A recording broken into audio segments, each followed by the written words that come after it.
What's up guys, it's your boy Romans and we are back with another long form video, and today we're gonna rank all of Luffy's transformations. Now this is not gonna be a power ranking because I feel like, come on now, that would be pretty obvious. So what I'm gonna be ranking these forms off of, just gonna basically be my favorite forms. You know, which forms are my favorites, which ones do I feel like have given me the biggest impact in One Piece, and it's gonna be a fun one because a lot of his so-called forms, not just gear transformations, they're pretty creative when you think about it. And I feel like some of those forms don't get talked about enough, so a video like this, it was probably necessary. So if you have not hit that subscribe button yet, please do so and join the crew, and we're just about to dive right into it. As you see on the tier list, I have the tiers right here. We have, starting from the top, we have the top tier peak piece, we have my favorites, we have awesome, we have good, and we have I don't really know what's going on. So let's just dive into it. The first one we have up is Water Luffy, and I'm gonna start off with, I'm putting it awesome. Yeah, I feel like Water Luffy is not talked about enough. In that point in the story in Alabasta, when this occurred, it was really good battle IQ. It really was. It was very creative. He improvised, and at the same time, it still gave that One Piece comedy, that comedy tone. I loved it. And when you're a first-time viewer or reader, whenever you come across Water Luffy for the first time, you don't even know that there are more interesting transformations to come. It's an awesome form. Now, the next one we have up right here, again, it's when he used his blood against Crocodile. I'm pretty sure that's what it looks like from the panel, right? Yeah, I guess we can't say it's base Luffy, but for this one, I'm gonna put it good. You know, I feel like Water Luffy is more of, yeah, this is my favorite. You know, when I looked up this tier list and I saw some of these forms, I was like, you know what? I don't know if I would put it on here, but since it's on here, we gonna talk about it. I'm gonna put it at good. It doesn't hit like Water Luffy for me. It doesn't hit like Water Luffy. Next transformation we have up is Ultra Instinct Luffy. I was happy when I saw this, man. This form right here, I feel like doesn't get talked about at all, honestly, like one bit. And of course, the reason is probably because it's in the Skypiea arc, which is one of the most slept on arcs in One Piece, in my opinion. A lot of gems in there, including Ultra Instinct Luffy. Do I want to put it at awesome? Of course I do. I'm not gonna say it's one of my favorites. It's not one of my personal favorites, but I'm gonna put it at awesome. Not above,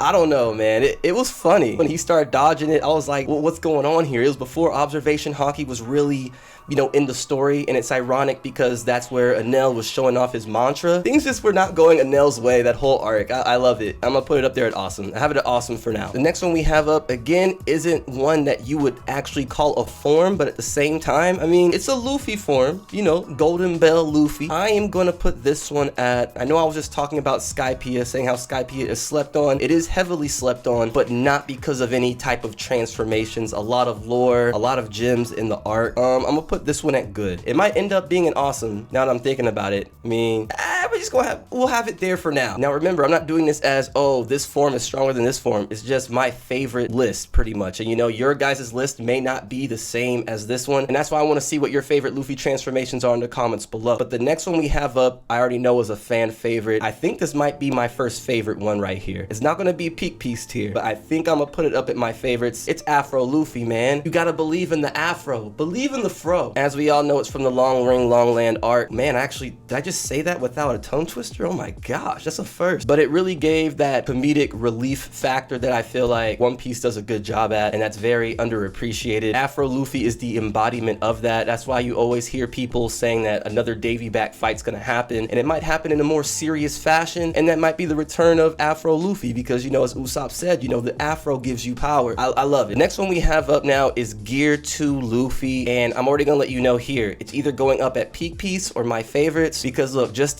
the stance alone is iconic in the One Piece community, and I feel like it's growing now. You know, as One Piece continues to grow in popularity everywhere now, that stance is becoming more popular too, powerful, especially where we know where it's happening. Enies Lobby, they're fighting for Nico Robin. We're gonna put it at, I'm putting it at peak piece. I'm putting Gear 2 at peak piece. That transformation for me was crazy because that was when I feel like Luffy got his first actual turn up. You know, Blue Note didn't know what was going on. I'm watching it for the first time. I'm not knowing what's going on. All I know is bro just disappeared and I got hyped. I was like, yes, I was ready, man. I was, and it got to the point after the first time that I saw Gear 2, anytime he went into that stance, you knew it was game time. Next one we have up is Luffy Gear 3. Gear 3 doesn't get talked about a lot, and I think it's just because, you know, of anime transformations, it's all about more of like just the complete character design and so forth. But you know, Gear 3 does have a lot of emotional impact behind it. I don't know if I would say it's one of my favorite transformations. I'm going to put it at, I'm not going to put it at good. I'll put it at awesome. I'll put it at awesome because, you know, as a manga reader, you know, I'm not going to spoil anything, but you know, something huge just happened in a recent chapter that has to do with, you know, Luffy Gear 3. That's tough. That's tough. It's just not a favorite of mine. Next transformation we have up is probably the transformation I feel like that doesn't get enough hype and talked about because of the arc it's in, which is the Thriller Bark arc, and it's Nightmare Luffy. Nightmare Luffy was fire, man. I was so hyped. I didn't know what was going on. I know a lot of people didn't know what was going on. I mean, no one knew what was going on the first time they were reading or watching it. He took in like how many, it was like over 100 shadows. He gained all those crazy abilities, the swordsmanship. I mean, come on, blocking ores with one hand. I'll have it at my favorites. Is it peak piece? By the end of the video, it might end up at peak piece. But yeah, Nightmare Luffy goes crazy. You know, he changed in size, changed in personality. You know, he looked more like one of Chopper's forms. You know, he had more Garp traits than usual. You know, because him and Garp have similarities, but you know what I mean. Next form we have up again, like I said before, this isn't the traditional Gears transformation. It's just transformations that Luffy has used throughout the story as well,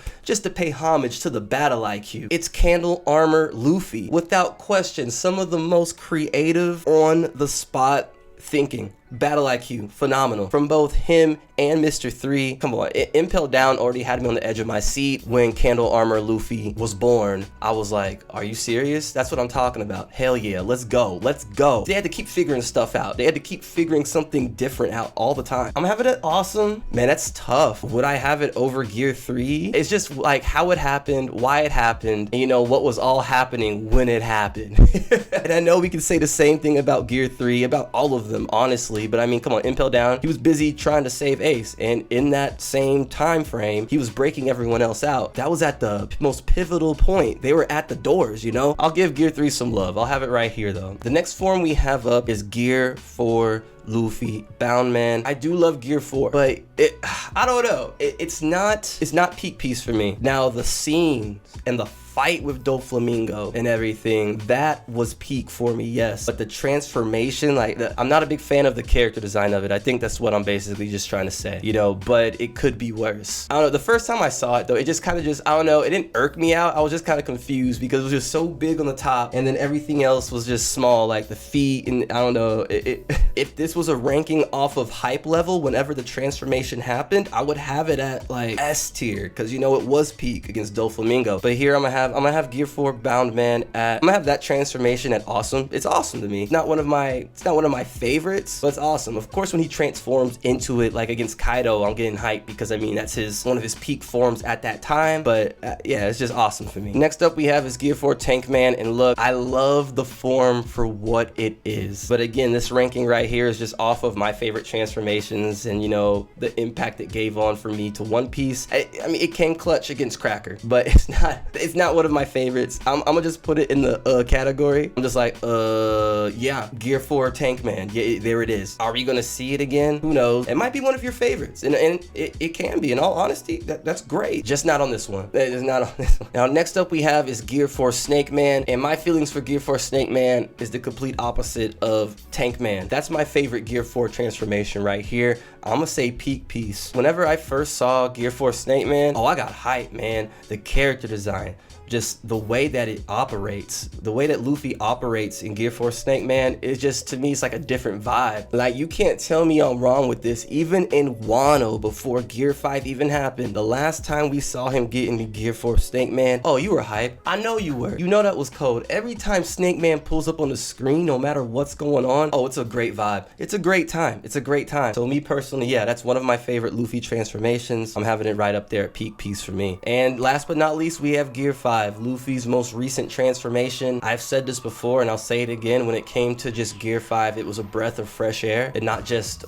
transformations for Luffy, but in anime transformations overall. People can say what they want when it comes to just his abilities, and you know, a lot of stuff we still don't know about the transformation, but it is my favorite Luffy transformation. I love what it represents. I love the impactfulness in the One Piece world for that transformation. Yeah, it's an embodiment of what One Piece stands for. Peak piece. I mean, people like, I know some people have their reasons for always trying to hype up Gear 5 and everything, but me, you know, I have my actual reasons for it. One Piece isn't an adventure, you know, anime over anything. You know, it's not a fighting anime, it's not an action anime, so we can talk about power scaling all day, but I mean, with Gear 5, it's more than just power. So yeah, have it up there at peak piece. Do I want to move anything around? Let's see, I have Nightmare Luffy at my favorites. It's borderline peak piece, but I think I'm gonna just have it right there. Whew, do I want to move Gear 4 up to my favorites? I don't know. Gear 4 Boundman, you know, yeah, I'm gonna move Gear 4 up to my favorites. I will. That form has given a lot of great One Piece memories for me as well, and it wouldn't be right for me to not have it up there with that, you know? It's hard for me not to put Gear 3 up there. It really is. Oh, man. Yeah, guys, it looks like the tier list is complete, and you already know I might have some regrets the moment I start editing the video, but it is what it is. Now, I know I've talked to you guys before about live streaming, and I will give you an update on that. We are getting very close to live streaming very soon, so we'll be able to do tier lists just like this in the near future. That is the plan. But yeah, guys, that's all for this video. I just wanted to get another quick video out for you while I worked on some other videos as well. I should have another video out for you guys within the next few days, so until I see you guys next time, much love and God bless.